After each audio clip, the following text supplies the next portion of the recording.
Welcome to the Empowerment Hour podcast, your digital classroom where individuals across all ages, backgrounds, and career levels tune in to get their weekly dose of inspiration and motivation. It's where passion and purpose intersect. I am your host, Nancy Ruffin, the self-proclaimed Latina Oprah and your very own personal success coach. My goal is to help you discover your purpose and take inspired action so that you create a life where you feel fulfilled and empowered. So if you're ready to start living on purpose, then you're in the right place. Let's get started. Welcome to the Empowerment Hour, where inspiring thought leaders, modern-day influencers, and social game changers come to discuss their own personal journeys and have real-life conversations about the journey to success, what that means, and why it's different for everyone. I am your host, Nancy Ruffin, and as always, I am honored to have you tune in for another week and for rocking with me consistently and loyally and just really being the reason why I go so hard with this podcast. I am so dedicated to you all. I am committed to really bringing you content that not only adds value, but that forces you to think or reevaluate your own current position in your life. I always try to challenge you to dream bigger, to think bigger, to step out of that comfort zone and really go out there and go, really go for your dreams, no matter how scary it may seem, no matter how unqualified you may believe you are for the dream, the goal, the mission, whatever it is that has been placed in your heart by God. Understand that there is a reason and a purpose for that. There is no mistake. So even if you don't feel qualified, understand that if God has placed that dream and vision in your heart, then that means that you already have within you everything you need to manifest that dream or desire.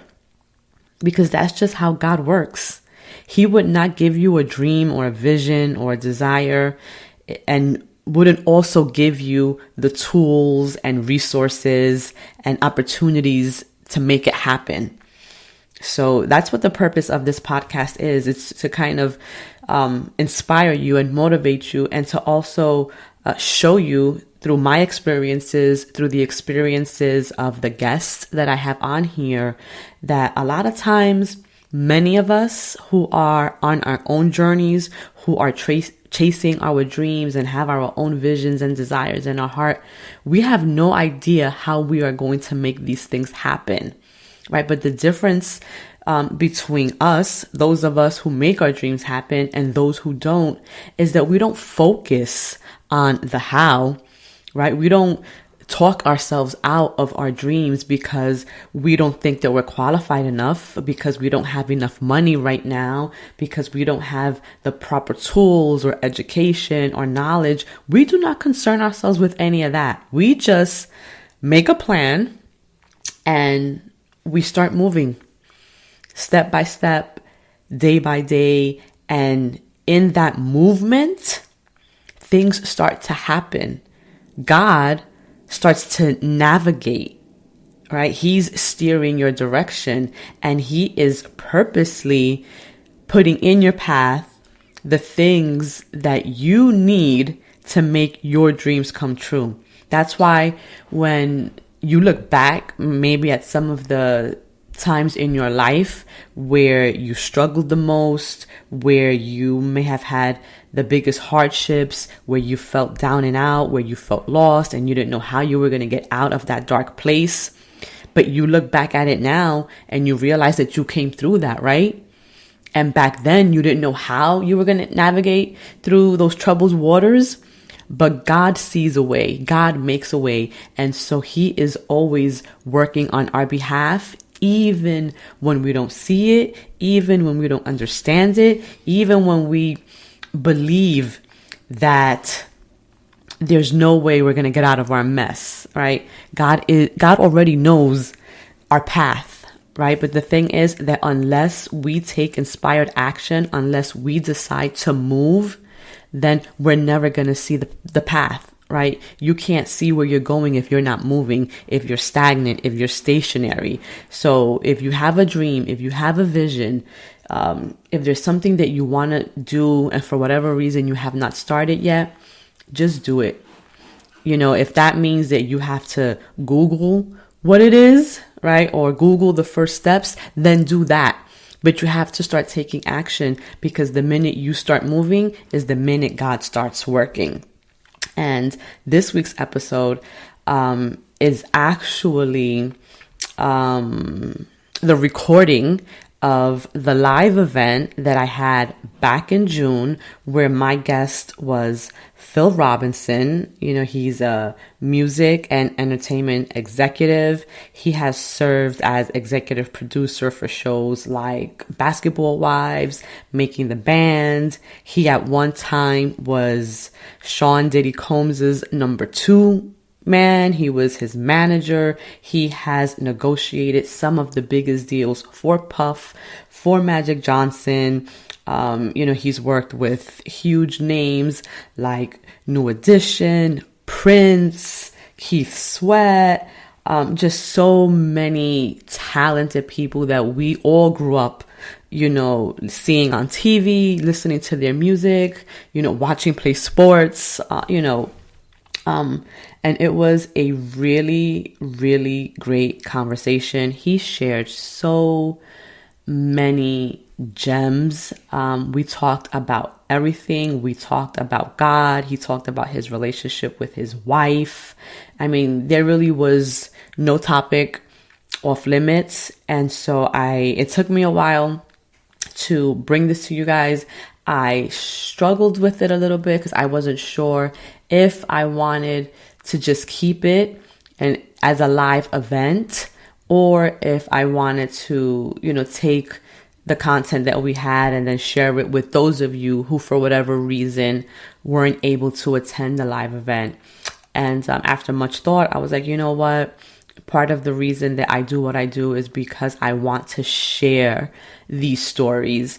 And his story in particular is so moving because for me, what it did, it really highlighted how making connections and nurturing relationships really is the key to achieving success in your life, right? Because you can be absolutely great at something, but if you treat people like crap, if you don't respect others, if you believe that you're better than anyone else, it doesn't matter how great you are, no one is ever going to want to work with you.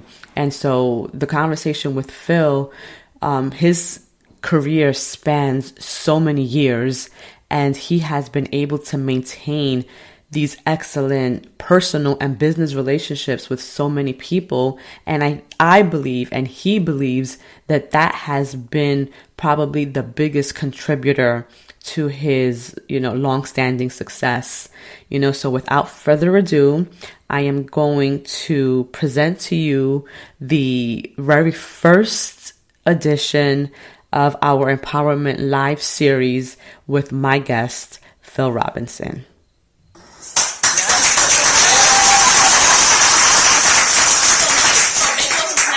Cultivate those friendships, be genuine in what you do, understand that it's not what people can do for you, but how you can pay it forward, right? Understand that we are all connected. We're all God's children, and so what happens to one of us really happens to all of us, because it's the vibration that we're setting out into the universe. So to introduce my first guest, Mr. Phil Robinson, he has had an incredible career in music and entertainment.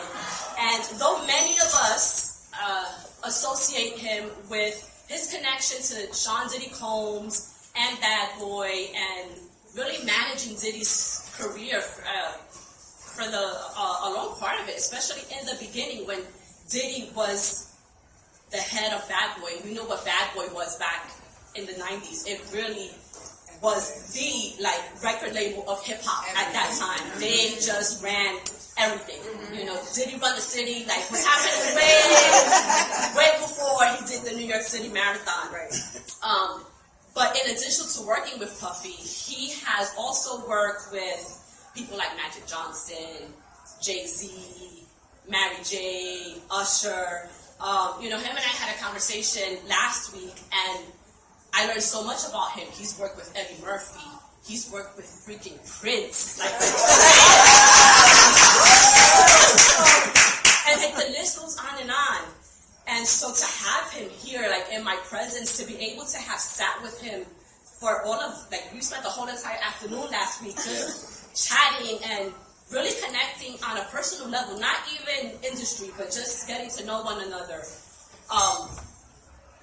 For me, it was a bit surreal, just because when I think about a lot of what culturally has been a part of my life, you have been involved in that. You know, I'm a girl from Brooklyn. I grew up on hip hop. My husband's favorite rapper is Biggie. All these connections.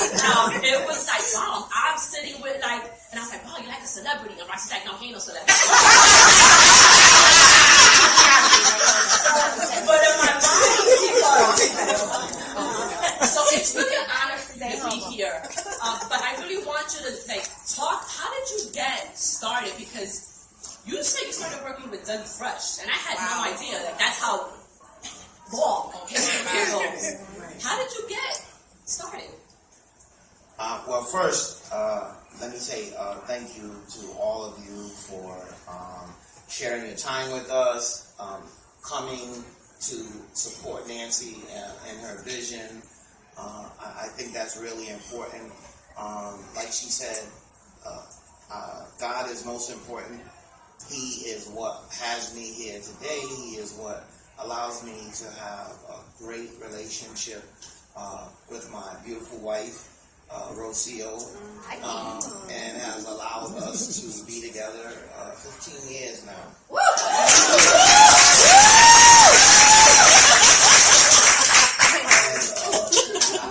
I'm not here to give relationship advice.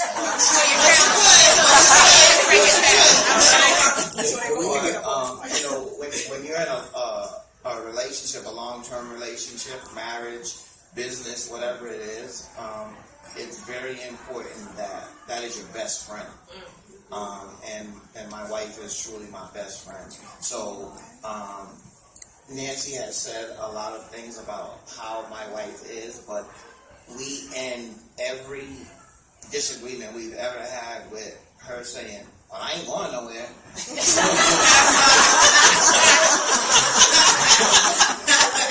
Once you understand that from your partner, then you know that you have to work it out. Especially from the black and the brown system.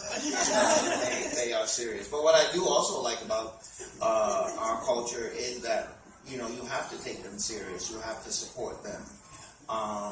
And support their dreams. I'm here today because my wife believed in Nancy's dream. I have spent 30 years doing business and staying behind the scenes. I don't have social media. All the way back to when they first came out with MySpace. I just knew my job that I learned from one of my early employers was that our job is to promote the talent. Our job is to make the public happy. And it applies today. One of the things that he taught me back then was that I don't care who you are, prince or a pauper. When you work 10 hours, 20 hours, 30 hours a week, you want something to take care of yourself. You could work 40 hours being a janitor, and at some point, I don't care if the lights don't get paid, you're like, I'm going to have a six-pack and go bowling for myself. And our job is to make you enjoy that if you choose to spend your money with us. So that's how I really spent the last 30 years of building relationships and making sure that the consumer that chose to participate with us had a good time. Back to your question, though, it is relationships. The way that I've been able to do this for almost 30 years, it's 27, but, it's close enough to 30 to say 30, but, my grandmother lived across the street from Dougie Fresh's mother when I was younger, and I spent a lot of time with Doug. And so we didn't know it was going to be a business. We didn't know it was going to be anything. Actually, Doug had some singles out. He had been signed to some local labels or whatever.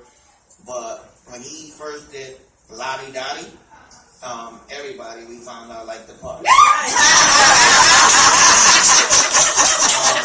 And, in those days, it was important, and I still give people advice today, that you had to have music that people could sing. If I ask you today, from me probably being the oldest person in the room to your nieces who are back working at the door, lovely, by the way. Yes. And what is the most popular hip hop song?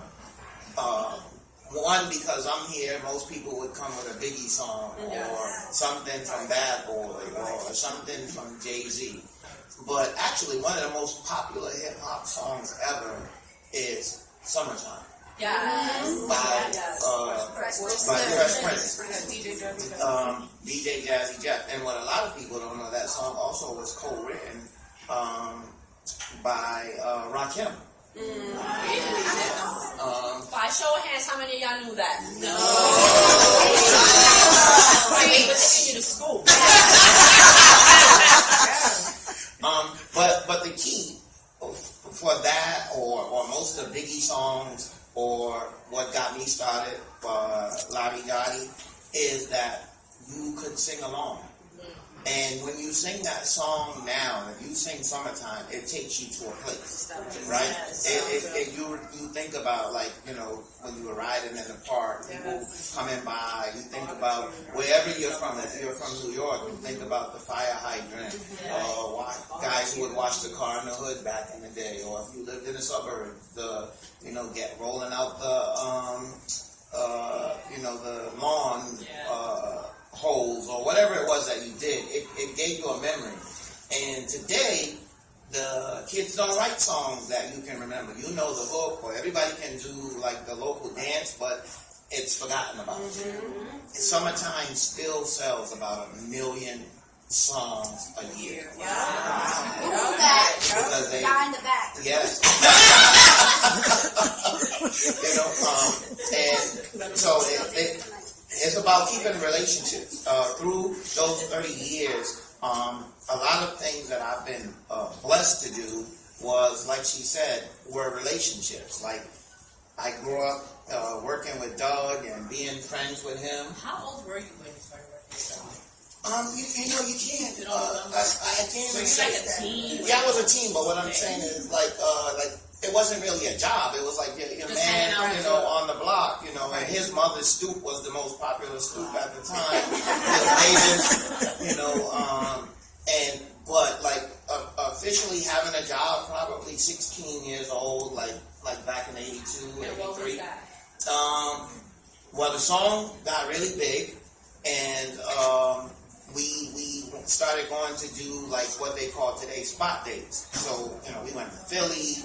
We went to, your back then it was like Boston, Hartford, Philly, Richmond, Virginia, Washington, D.C. Like, you could play those spots all the time because they always would want to, have you back, or you always had. So about, I'll say 15, 16, it became an official job. And ironically, what most people don't understand is that back then I was just Doug's assistant. I was his man. So I would have to. What were some of the jobs that you were responsible for as Doug's assistant? Because I think once we get into, your progression. I need for them to see where you came from. You know, because we don't always start at those big jobs. You have to start down. All right. So, what a lot of people don't know, like Doug, it definitely looks like he's like 20 years old now. It doesn't age because he's a juicer. So he was a juicer back even in the early 80s. So one of my first jobs was even when we went to Philly or we went to in Cleveland, Ohio, I would have to go find like the good fruit and vegetables to bring back. Juice boy. Yeah, I was a juice boy. Back in the day, to go find those things so that he could put them in the juicer, or it's not like today where you have one of those machines that you just put it in and it does everything. You go to the store and just buy it. Like, Oh, can I get a juice? Yes. Oh yeah, none of that. No, go buy the juice. Yeah, I had no, man, and no Jamba Juice, no any of those places, and they were things that I did not like myself. So, like, I had to go make sure I found a good beet or good celery, and I made beets and celery. So it was the beginning of having to do things that I wouldn't necessarily want to do. Like that was, but I was learning a process, and that process was that I had a gift of service. I knew how to take care of him. I began to be able to think ahead of time of what he might want, need, or request to make my job easier. To make, now, back then, you had to look everything up in the yellow pages. So I was, early, like if I know we're going to a town ahead of time, I would try to call 411 or whatever and try to see if they, where the juice store was, or where. Yeah, because there was no internet back then. No internet back then. No. As a matter of fact, it was 411 or 1-800. Yeah, no Wi-Fi. None of that. No even going to, at this time, you couldn't even go to the hotel and get Ethernet, which a lot of you don't even know about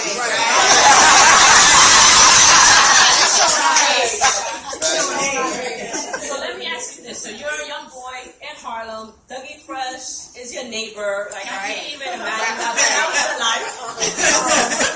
And you start off working as his assistant. I mean, at that point, did you know you wanted to start a career in music? Or was it just something you were doing, just because he was your friend and he was from the neighborhood? Yeah, so definitely I did not know that. He was my friend from the neighborhood, and I did like it though. I liked okay. So I also grew up in a church setting, so we went to church all the time. My grandmother used to be like God or guns. So, and in her house it was going to be God.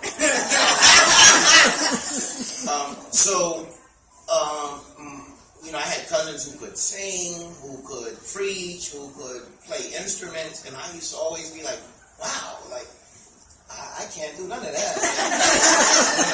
So my grandmother would always be like, you're going to be a preacher. You're going to, spread God's word. And I would be like, not me.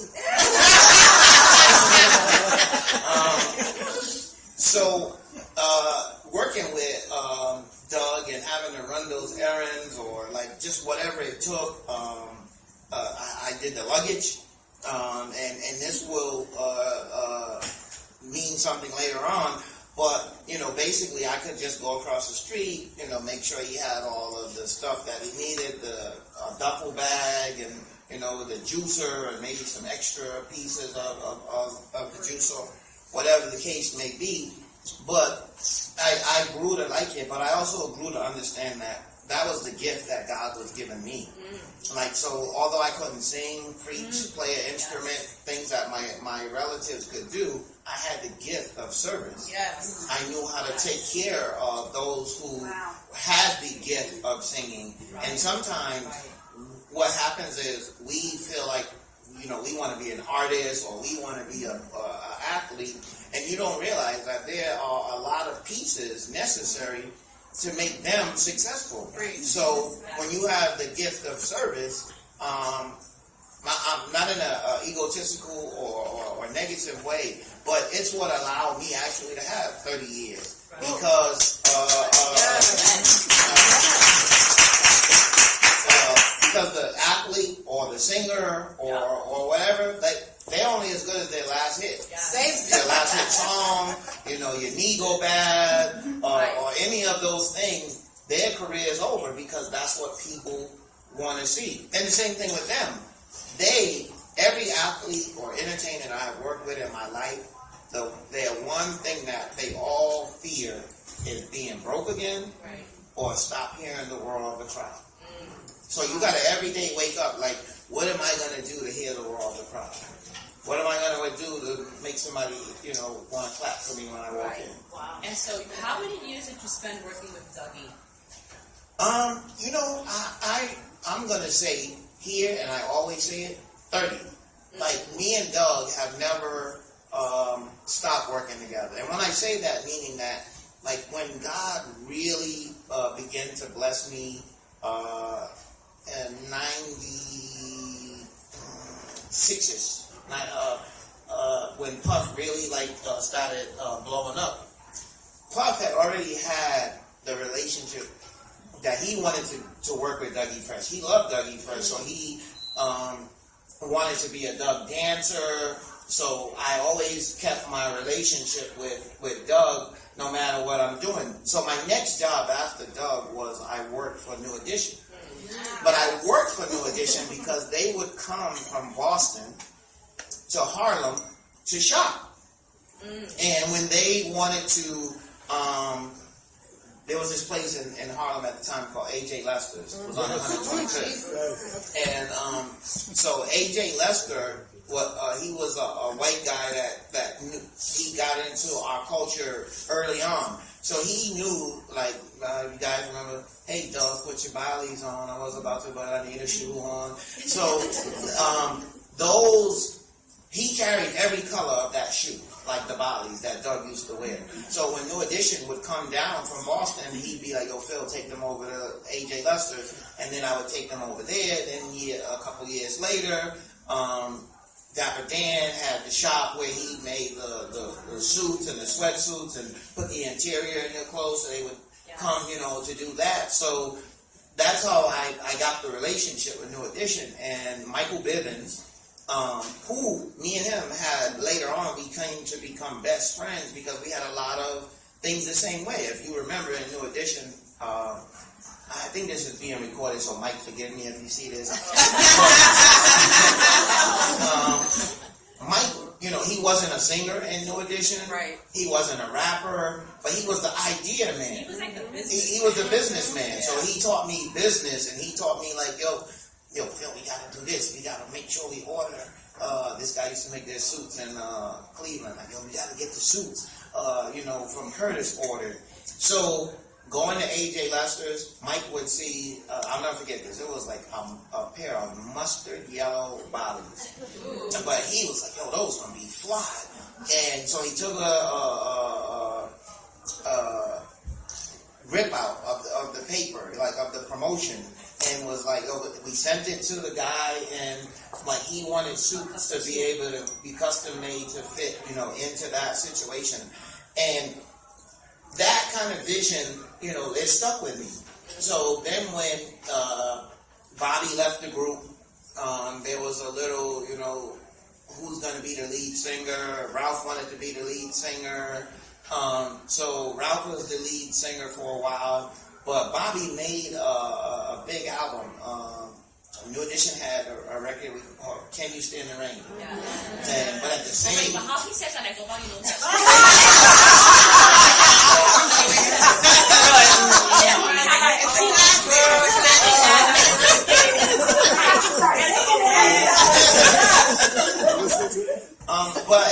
Not too far after that, Bobby put out an album called "King of Stage," and My Prerogative.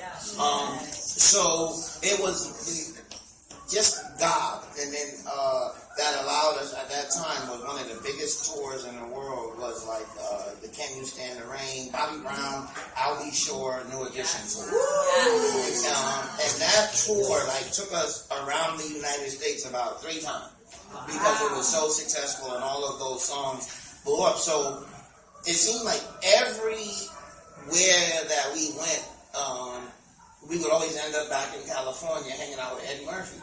Eddie was single. He had, the big mansion, and we would go over there and actually just have spaghetti and salad and garlic bread, the stuff that his cook would make for big groups of people. But when he got ready to go do the Raw tour, it allowed him to be like, yo, I want to take Phil because he knew how well I took care of New Edition.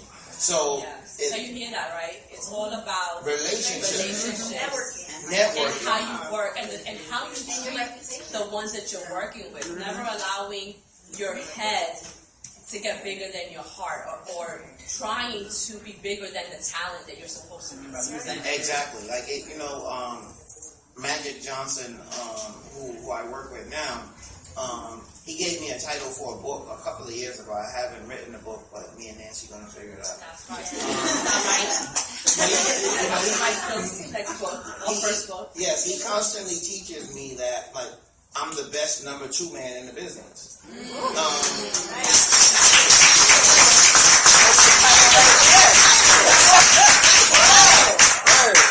But I'm comfortable being number 2. Right. And what a lot of people don't realize is that a lot of people who could be number 2, they fail or they become irrelevant because they're trying to replace number 1. And that position is already taken. So let me just ask. Let me ask you, how important then is it to understand your own role, understanding that you are the number 2 man, but that position is so important. Oh, it's most important. Right. It's most important that you learn what your role is if you're going to be successful at it. I don't care, like, if you are going to be the door. We're in New York. We're right now. Everybody in this room who's old enough to have gone to a club, or even the young ladies that may be in high school now, you understand, like, being in a school play or going to a school event, the most power that security has is for the 5 hours they work in the door. Yes. And in New York, you can get in, no. You can get in, you can't get in. And that guy feels like he's the most powerful person in the world for those 5 hours. If you don't know him, you can't get in. Or if you don't know the owner or the manager, you can't get in. So in 5 minutes, that guy can mess up your whole night. Right? Got your gloves on. Got your outfit. It's your birthday, and then he acts a fool at the door because he got a few minutes of fame. So you have to realize very soon, like, that what is going to make you happy and what you're going to do. And when I say that, it also means that all of us in here have come up with things like, that when you're angry at that time, like, I hope you enjoy your 5 minutes of fame or your $5,000 an hour, that make you feel better, for responding because you got this, for the situation. And that's why it's important. So by time I actually became a manager, like, how did that happen? How did you go from being the juice boy and carrying the luggage to becoming a manager, but not only that, being the person I think that really took Puff to where we know him today, because he didn't do that by himself. Relationships. Phil had a lot to do with that. But no, you said it a little while ago. A team. Like, I was blessed to become the leader of the team, but everybody that worked with us during those times became important parts of it. But the way that I transitioned was constantly, like, when I saw the next person or the next challenge that I wanted to take on, I made sure that I got their numbers. Like, like it wasn't as easy as it is now with the phone, but I had a phone book. So, you know, if literally, I work with Magic Johnson today because during Eddie Murphy's Raw tour in '84, I would take the tickets to Magic Johnson, and it was like 4 of them. So at the time it was Magic, James Worthy, I'm forgetting. Isaiah. No. These guys played for the Lakers. So it was Magic, James Worthy, this guy married like the dancer girl. Anyways, I would take the tickets to these guys. And Magic didn't even really know my name, but he knew I always brought him the tickets. So years later, when we re-meet though, and I'm like, you know, it's Phil Robinson, like, you know, the ticket guy. Oh, yeah, ticket man. But I made sure that, like, you know, 10 years later, he remembered, you know, the ticket. So it gave him, especially when you're dealing with athletes and celebrities of that level, it gave him a comfort of, okay, I have some kind of knowledge and some type of trust. So as I began to, like, grow in the career, like, with luggage and, you know, getting more responsibility. So No Addition's manager, he made me like his assistant tour manager on the New Edition tour. Then he also managed a guy at the time, he managed Keith Sweat. How many I remember Keith Sweat? But you're ready. Go, Phil. But he had to go like spend time with Keith, and I became like a road manager with New Edition.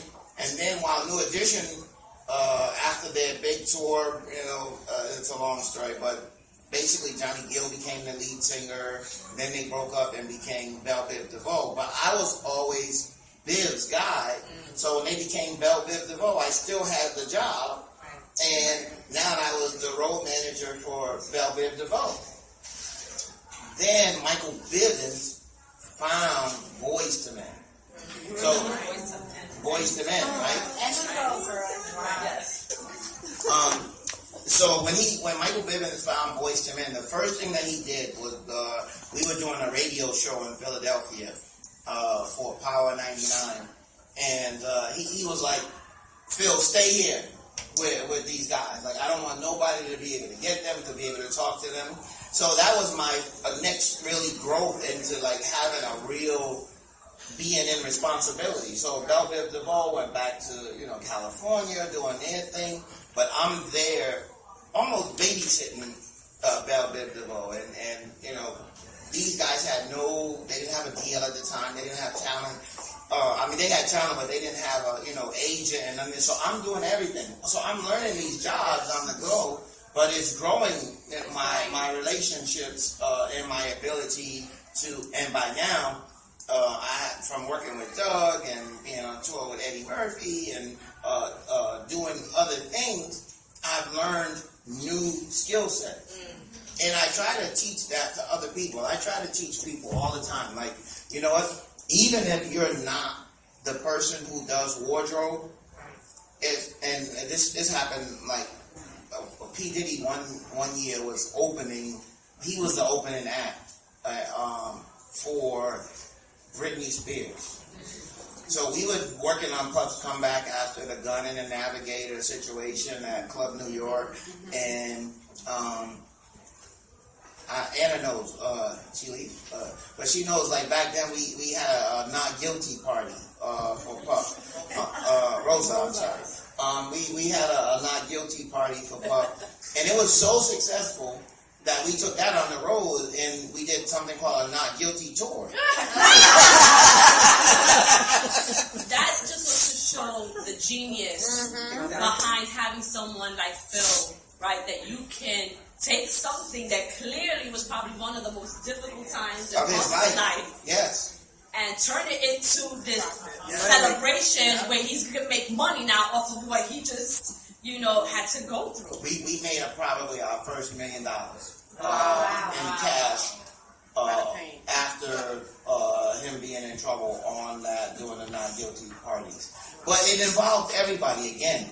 Like our street team, the Bad Boy street team became famous because they had like picket signs, promoting the not guilty. They had, the guys who during that time we didn't have no big records out, so those were the guys that going to the radio station that would normally get a record promoted, they were going to promote not guilty. We made a business out of him not being guilty. And so it's one of those things, though. I try to teach people, I don't do wardrobe, but when Puffy, he had just performed like at a stadium.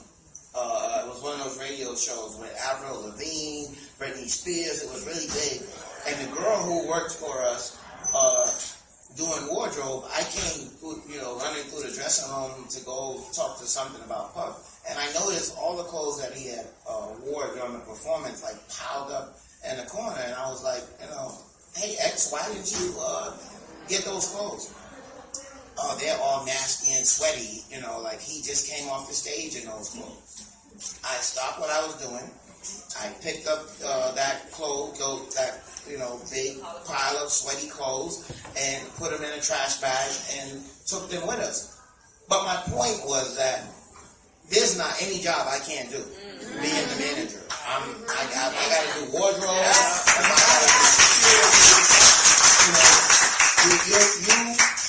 But I'm paying attention to that, but he's paying attention to me.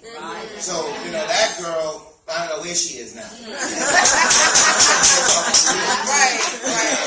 So that is the stuff that goes on in the transition of becoming manager. So I guess, how did you meet Puff? I know that you both went to Howard, or you met him at Howard, how did you meet to then position yourself in a role where you would then work with him so closely?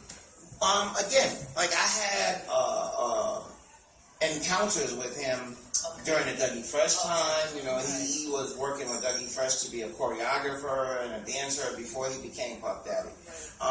Then, there's too much information to give you.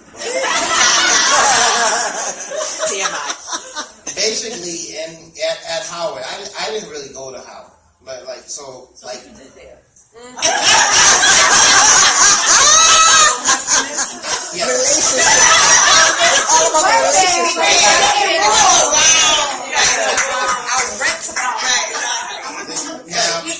Now, hopefully that you guys that are watching this online or happen to hear this podcast, you hear that the audience knows, so they've done it too. A lot of us have been sent by our parents or relationships or whatever to go to college, but I went to school for one semester and lived on campus for 6 years. Parties. They built new housing for graduate students. I got one of the first apartments. And security would always be trying to throw me out. And back then my business was like selling 40s and Guinness. But it was a business. And in those days, Puff was throwing parties as well. And one day on the yard by Crampton Auditorium, he was like, yo, Playboy, I can make you hot. Like, all of these cats. He had that from early. Actually, the dude had like polka dots in his head, like pomade type thing. And he was like, that paper you getting from the street dudes, like, I could take that money and make it hot with the parties. And not only did he say it, he was doing it. Like, in D.C., there's a music they call go-go music. And, like, those go-go guys did not like us. But we were getting their venues. Bill Puff even taught the Catholic bishop at one of the Catholic churches to let us use the basement of the Catholic church. Like, His hustle was crazy back then. Like, these kids today, when they say hustle hard, they have no idea of what this guy did to hustle hard. So that was when we really started having like our business relationship at school, like throwing parties. And my other benefit at the time, I had already tried smoking weed. I tried drinking alcohol, but none of it was pleasurable to me. So I didn't drink, I didn't smoke, and I didn't do drugs. So that gave him it started being like, yo, Phil will handle the door because he don't smoke or he's not gonna get drunk. Right. So that began to be like our little our relationship really started to form. Or he had this way of we used to call it Jedi mind tricking. So he came to me about it. I was a little confused.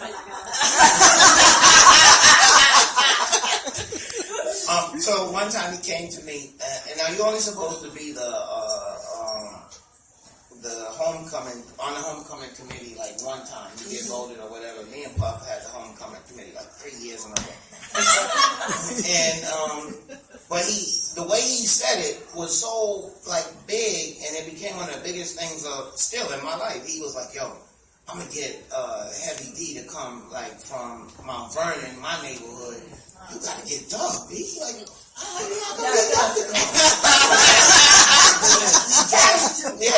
gassed me up with the line. I gotta get Doug.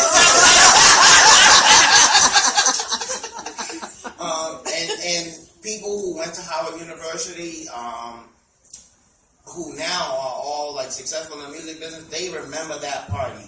We had a homecoming party hosted by Dougie Fresh, Heavy D and the Boys, and just for good measure, Mary came. Wow. Yeah, Mary J. Blige, and it was one of the biggest homecoming parties in history at Howard University. But off of Puff with the idea and the Jedi mind trick. And again, it was teamwork. So there was a young man who lived in Washington, D.C. that I would be remiss if I didn't include him in how some of our early success came, because he wanted to be a club owner. His name is Mark Barnes, and he's still the biggest club owner in Washington, D.C. right now. But he was the one who was like, yo, I'll get the venue. Then he came our way yo, niggas gonna need coat check. I'm sorry. Yeah. In his mind, it was people are gonna need coat checks. So he knew to get racks, with the hangers. He made money every way possible. Mark Barnes even knew to go to the valet people and tell them yo, how much you getting for valet? Now this, I don't remember the exact number, but to give you an idea, if they was charging $15, he would be like, yo, tonight we gonna charge 30. You gonna give me the extra 15? And the valet didn't even believe it, but he knew that our community and our culture, we wanted to pay for our car to sit up front. Don't take my thing down in the basement. I had this thing washed. I got my hair cut. The girls sat in the salon all day. Our people wanted to be seen. But we... I'm sorry. Oh, okay. It happened. The mic is excited. But we paid attention to everything. That's the Jedi. That's the Jedi. But the thing about Puff, not to get too far away from your question, was that I forgot what the question was. how did we build the relationship? But he paid attention to everything. So that by time I became his manager, I was paying attention. There was nothing I didn't think about, because one of the things I also learned about him is if Puff says ABC and you don't agree with it, you have to have DEF to be able to explain to him why we're not going to do it. So I spent my career on DEF. Like, why are we gonna do this? Like, why not? You know, so like it was one of those things. He even taught me like little things that became important, and that's again what's wrong with I'm the best number 2, right? So I wasn't trying to be him, but I needed to remember the things that made him move. Right. So like if he would be like, he came up with this thing one day, like we were doing a photo shoot, and back then like photo shoots were like $1 million. Yeah. You know, like you pay $10,000 for the hair lady, $10,000 for the makeup lady. Like you were spending money. Right. So he came up with this rule that like he could just ask anybody, like, what you think about like this suit, and if you didn't say nothing, like you would have to leave the room. If you don't have an opinion, you don't belong there. Yes. That was his thing. Can you say that again? If you don't have an opinion, you don't belong in the room. Yes. You know, like let's clap on that. go ahead. A lot of people think they need to be in a room. Right. But if you're not adding any value, Say it. Yes. Say There's it. no purpose for you to be in the there. room. And vice versa, he would flip on that. Like, you know, in those days, we threw the best parties. I'm no ego, but true. Like our white parties, the P. Diddy birthday, like the Hamptons, like, you know, all of those parties. Back then, there was this extra $100, extra $500, whatever. You could get a wristband. Then one day he was just like, "Yo, we ain't having no wristbands. If I have a party and you get in, you belong there. So there's no sections. There's no like VIP. There's no Everybody's this. VIP if you win the If you win the room with Diddy, you VIP. I love Yes. You know, and then later on, that became his biggest selling point of Ciroc. Think about it. Like, you've never heard Puff say Ciroc tastes good. Right. No, it's true. Like, the first campaign was "Come Fly With Me." Like this Frank Sinatra, all of that. But it was like, this shit is so fly. Like, come fly with us. Like that is what, you know, the promotion was. So it made you, like, his whole campaign on Ciroc is that you belong. Right. You know, the next promotion on Ciroc was "Step Into the Circle." Right. You know, that which was the circle on the bottle. So his whole thing is about selling you on inclusiveness. If you get to where I am, if you get in my space, you belong there, or you're on your way to success. That became something big to him. But you guys might not remember, but we launched Ciroc on "I Want to Work for Diddy." We used that television show to really like launch it, because like we would have the kids go get people to taste test it, like, what do you think about this, or the flavor, but subliminally. We wasn't telling you that we're trying to sell liquor. The first relationship that we had with Diageo was Crown Royal. It wasn't even Ciroc. It started off being like Crown Royal on Bad Boys of Comedy. I remember that. You know, like, and what we did was we made the DJ come up out of a purple bag, and it looked like the string was being pulled, and Mr. C would rise up, and we filmed in Brooklyn. And one day I happened to be walking by a trophy shop, and I asked the guy, you know, it was those little trophies where, like, you know, kicking the ball or whatever, could he make a crown? And he was like, "Yeah, I can make anything." So what we did, and when you won on the Bad Boys of Comedy, we crowned you. So that was a Crown Royal, little jab in there, and it made Diageo like, "Oh, these kids are really smart." Right. You guys were branding every single thing you were doing. Everything we could think Before of. branding was a thing. Right. Before it was a thing. Exactly. But we both went to Howard thinking we were going to be marketing executives for like Xerox or So you ended up becoming marketing executives for yourself. for ourselves, but we didn't know that when we went. We went to like, oh, we're gonna go like get these marketing degrees, and we ended up getting PhDs in marketing from just the understanding of our culture and our community. And today, it's why we are so strong. Like, if you look at anybody in our business that came from Howard at that time, whether it was Puff, myself, shout out to Mark Pitts, who was Biggie's manager, and now he's the head of Black Music at RCA. Harv Pierre, who was the president, Bad Boy for years. You know, the list goes on of people that were a part of the class that we were in that are all now continually working in the entertainment industry because we collaborated with each other, and at that time we all believed in that PhD that we were getting from each other and working together and making that happen. And today what we find is too many people wanting to be the president of Me Fi Me. I'm gonna do this or I'm gonna do that, and like I'm not gonna tell nobody, or I don't like the way she like puts her mayonnaise on the bread, so she can't be a part of this sandwich. And you end up having. I have a saying. I'm like, I'd rather have 10 pieces of 10%. Which still gives me 100 than 100% of nothing. And that is what, you know, you learned at Bad Boy University. Like when you came to work at Bad Boy, you were coming to get a college degree. You were coming to get you know, they used to say if you could live in New York, make it in New York, you can make it anywhere. If you made it to Bad Boy, you can make it anywhere at that time. And that's why I met my wonderful wife.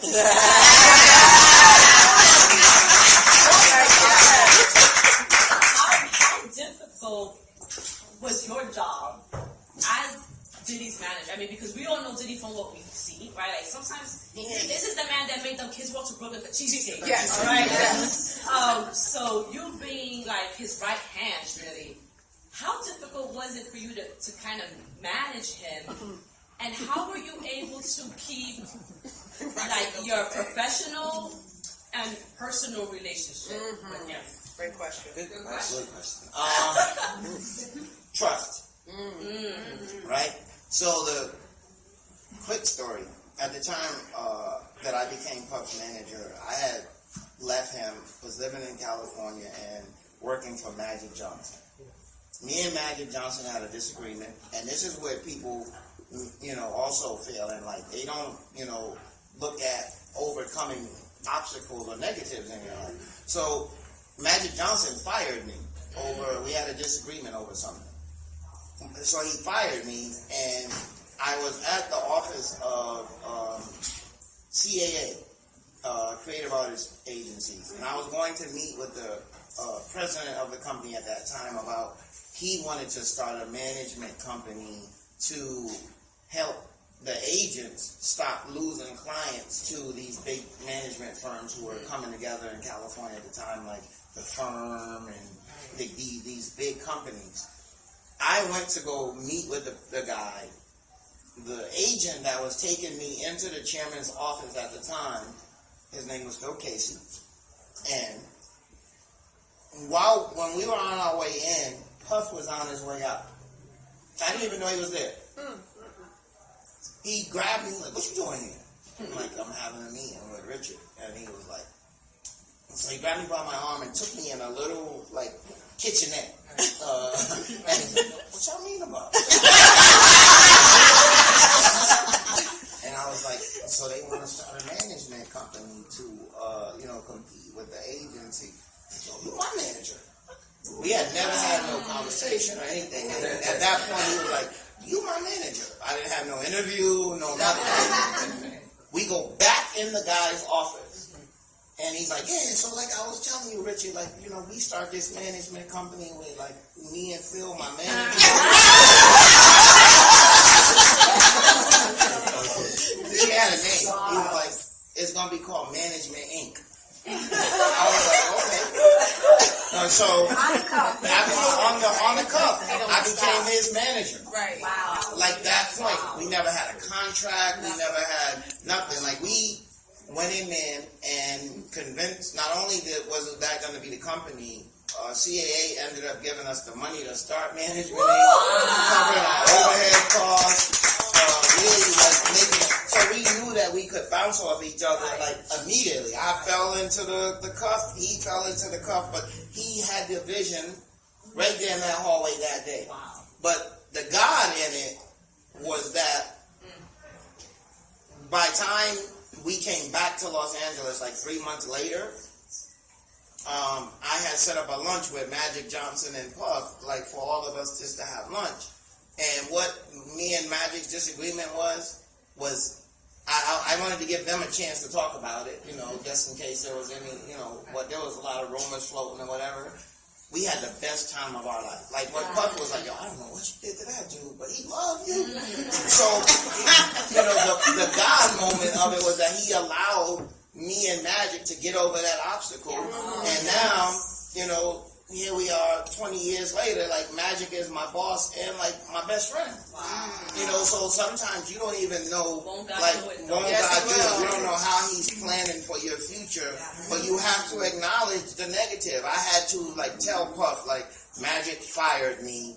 You know, this is what I believe happened, but give them the opportunity to speak with each other, you know, to figure it out. But while I was at the bathroom, Magic said nothing negative about me. Right. You know, it was a clear situation. So to me, it's the honesty and genuine, you know, generosity. I mean, genuineness. I'm sorry, you're right. That has to be a part of your mistakes. Like you're going to make mistakes. The worst thing. We say this a lot. Like, there's some of my brothers in the room who they know, like, I live by this. Like, most people's crime is in the cover-up. Yep. You know what I'm saying? You made a mistake. You lied. You did something wrong. Acknowledge it. Because when you cover it up, you got to keep trying to cover it up. And there's no way some of the mistakes I've made that I could have covered them up for 10 years. I mean, you got to. And then, like, even though these people that we're talking about today are big, they are, you know, super, you know, they're human, and they've made mistakes. But the one thing that most of them don't have is people around them that they can trust. So that was the answer to the initial question of how we built it, was through trust. And, you know, with that, I don't really care, like, who you believe in, God, Buddha, or, Allah, whatever it is. You have to have something in your heart that allows you to be true and spiritually genuine.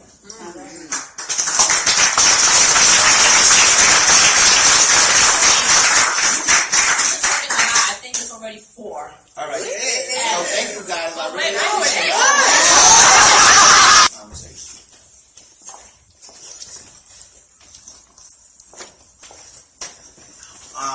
So I would like to do one thing before we go into Q&A.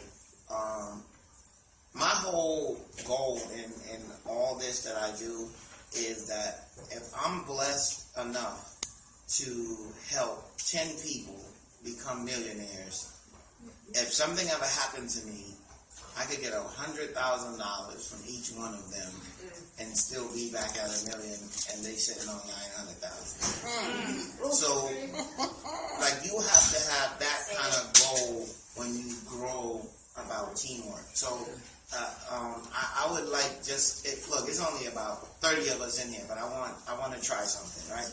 I want everybody in here who would, like, just take one finger and do like this, right? Now take 2 fingers, do like this. 3 fingers. 4 fingers. 5 fingers.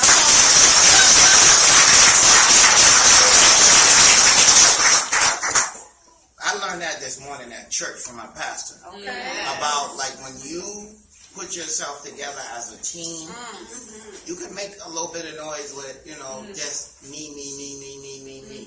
But every time you add one more person or to the team, to the process, to whatever you're doing, you could get a full round of applause. Yes. And that a round of applause is not just for yourself, it's for the team. So, like, me being here is a team effort. Like, I have never done this before. I've refused to do it. But my wife and Nancy work together as a team. She said so, and that's what came together, right? And then, you know, the people with One Hope, the people with the T-shirts, the people with the candles and the drawings, like, everybody brought a piece that made this whole thing work together.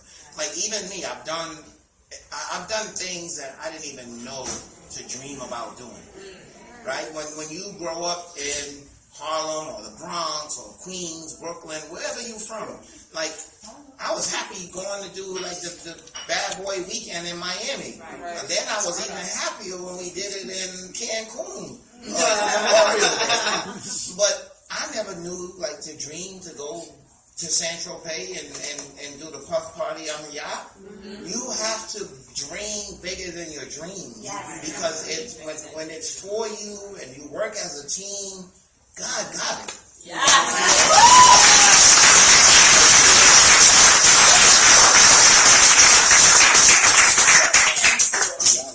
So Nancy just introduced you to people who's you played an integral part in our cultural upbringing here in New York, right, and globally.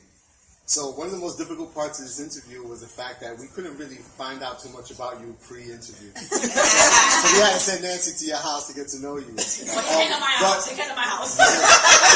So that said, in our conversations privately, you said that this is very intentional. Can you talk to us about why you shy away from the media, social media, etc.? Well, like I said earlier, I'm probably one of the oldest people in here, but I was advised when we took our break that there are a couple of people in here older than me, but they look so good I wouldn't be able to.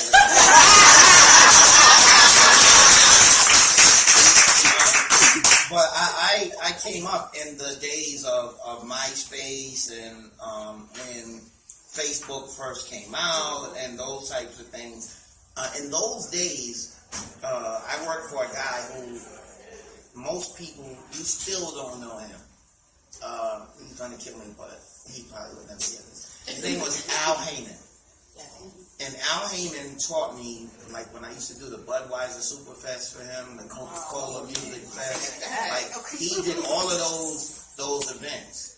And he would be like, our job is to promote the talent, not ourselves. So from that point, I knew that I wanted to have a longer span than the last hit record. Than my last, he hit 51 points. Like, people are going to remember for a long time that LeBron hit 50 points. Even though Jordan and Kobe have hit more points in games, right now he's the relevant point. Right? But when you are doing something that's not based on that, you can continue to do it for a long time. And right now, Al Heyman is the head of Live Nation Boxing with Floyd Mayweather, and he's the richest black man you don't know.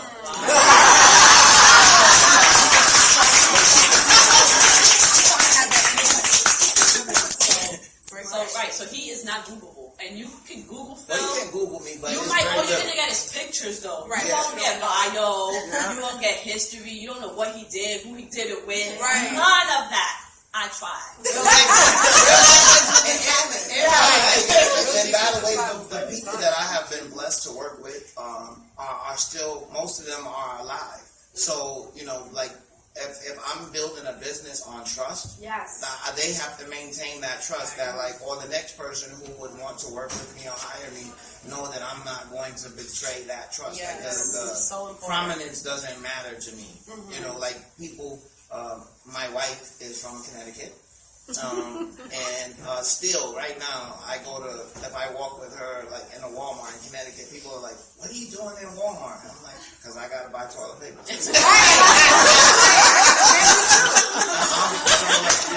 It didn't change. I mean, they still know that they know me from somewhere.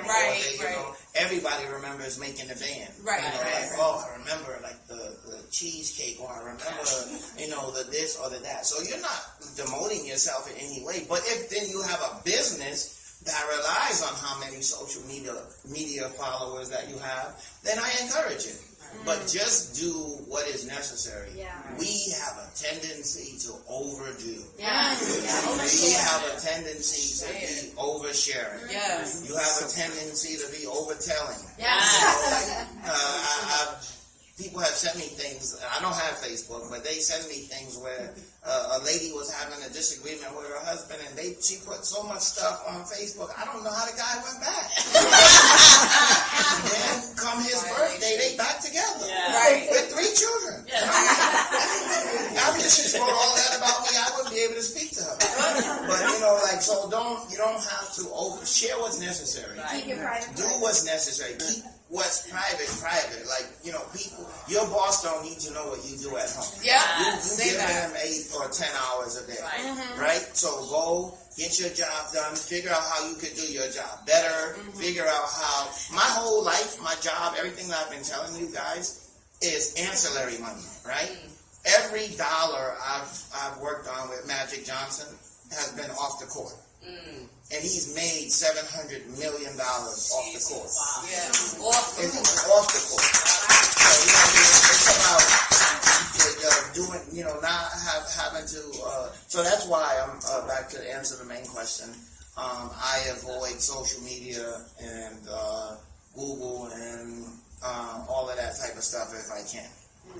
Okay, so you have a question, Stephanie? I do. Hi, everybody. Let's give some respect to the lady of the house.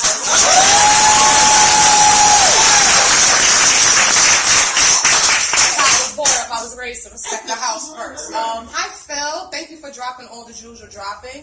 As an emotional health specialist, it's important for me to ask, especially a man, because I'm mostly talking to women. These events mostly are filled with women and our perspective. Emotional health and mental health. Being in this game for 30 years, you're someone's son, you're someone's husband, you're someone's father. How do you find balance? Because as successful as you are, if your home ain't right, you're not successful. Right? So how do you find balance? What are some of the things you do and do by yourself or do with your wife and your kids just to find balance and make sure you're successful where it really counts at home? Wow.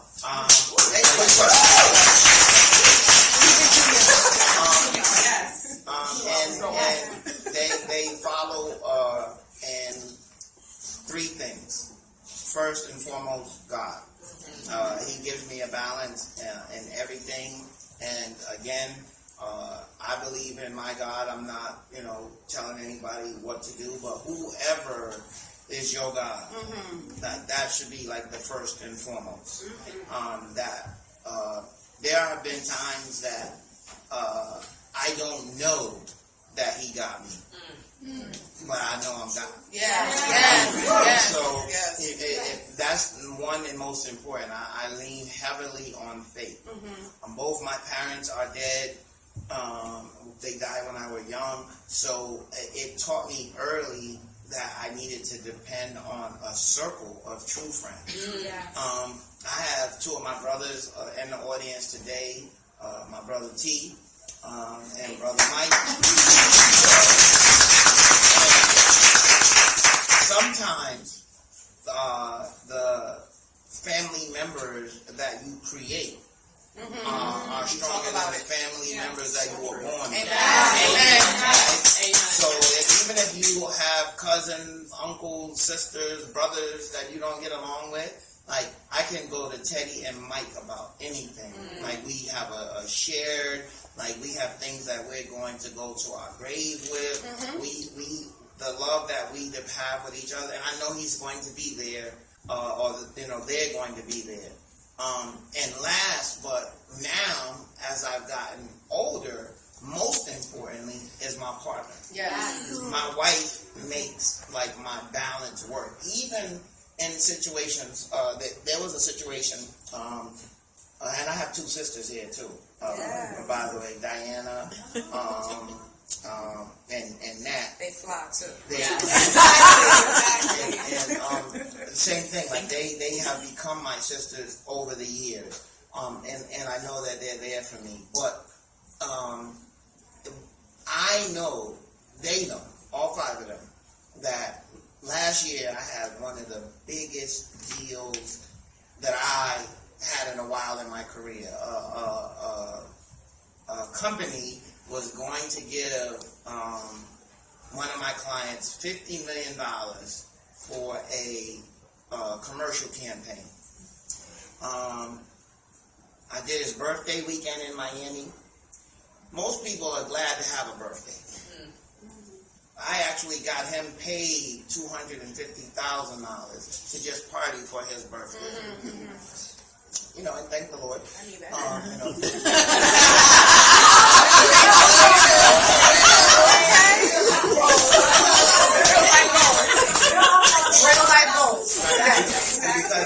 Because when he gets money, I get money. Right, yeah. So I'm thankful about that. And Miami is my favorite city in the United States. So,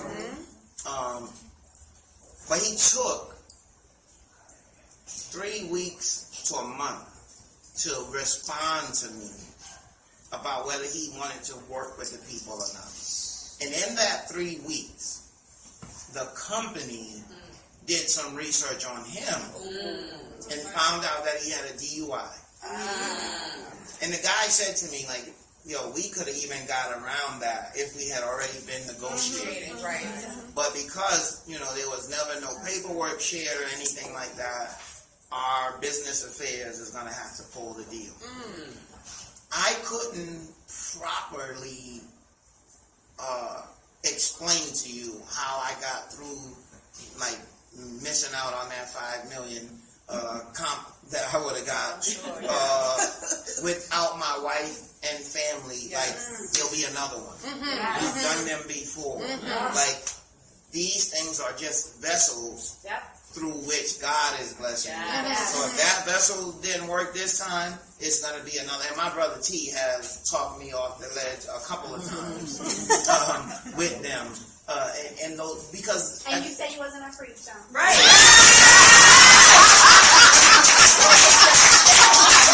That's a lot of people show.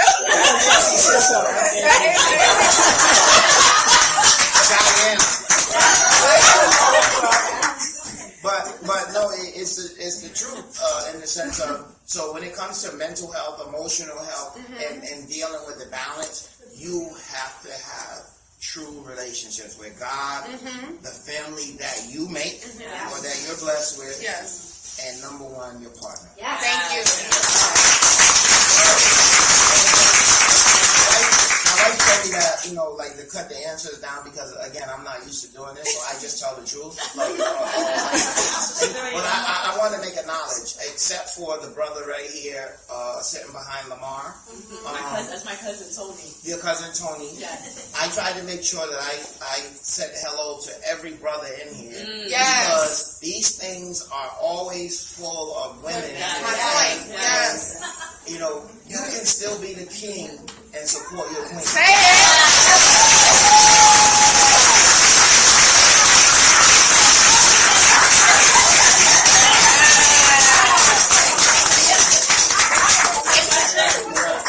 Maybe 2 more questions. Sarah? You got a question? Hi, I'm Sarah. Hi, Sarah. Hi, Sarah. Wait, Sarah hosts her own podcast too.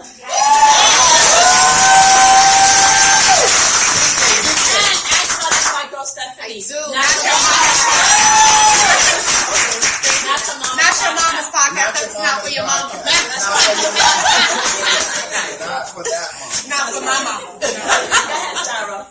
So my question is, I was taking notes, and were Sarah. I'm trying to do something out here. So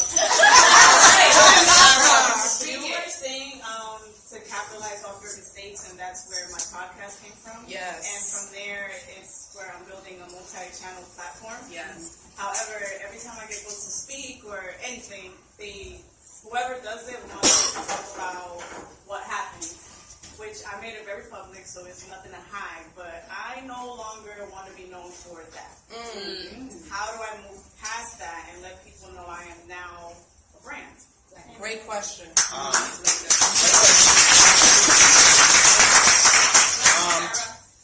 Sarah, what you have to do is figure out the best way to capitalize on that, right? So one of the things that I talked about, too much information, but I gave it, and that was that with the Not Guilty tour, that was one of like Puff's worst times in his life, right? If you guys remember, like he didn't go into the whole thing, but to this day, I'm sorry, Puff.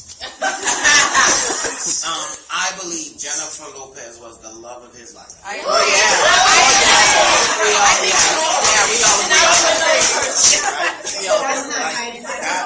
yeah, that is the truth. And I know how much that boy loved her. And I even learned lessons. Like when she came, we got new flowers for the studio. A woman's They had to be touch. white.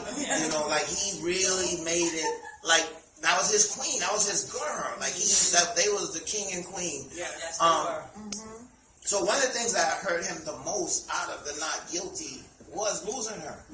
You know, basically, it never was said, but I got a better relationship with him because her and her manager, you know, kind of had to have the separation of church and state. And if you know most things, she's a very passionate person.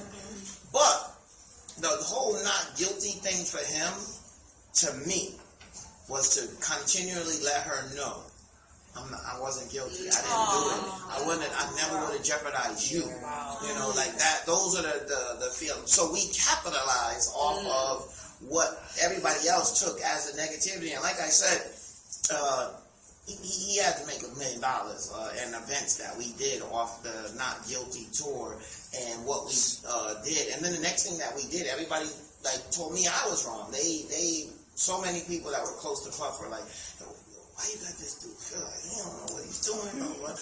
Because I did a campaign for Proactive, right? But what the guy said to me that owned Proactive was, I can put your client on television or radio for 7 minutes, every 7 minutes for the next year. And in those days, the record company, MTV, nobody could have bought that much TV and radio time, to the point where we got sick of seeing them.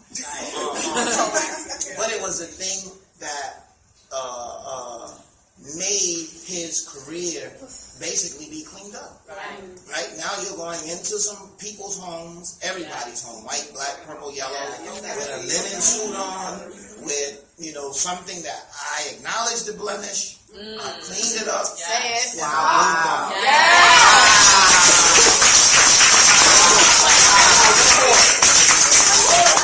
on. Simone in the back. Thank you so for coming. Nancy, I love you. I love you too. As I have my books at the back end, so as a one-person business, I wanted to know, like, there's a lot of things that I want to do as a therapist, as a writer, and as a filmmaker. So my question for you is, like, how do you organize it, and how do you know, like, what's a good timing to do something? There's a lot of things that I want to do, and I'm only one person. I haven't found my team yet.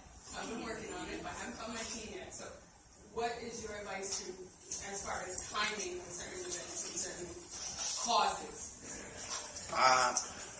Just like in here, I'm not a therapist, but I have two answers.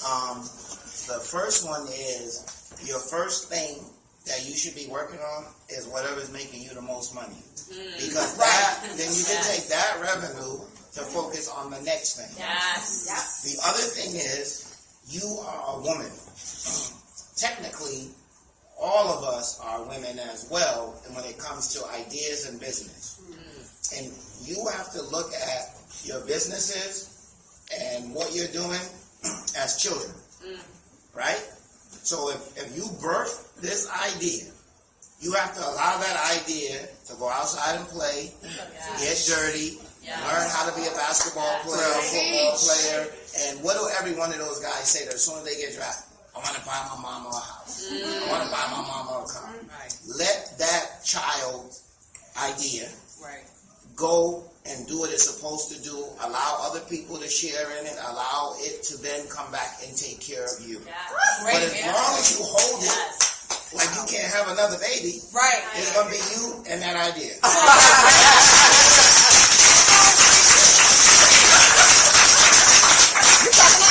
Exactly. With that being said, that concludes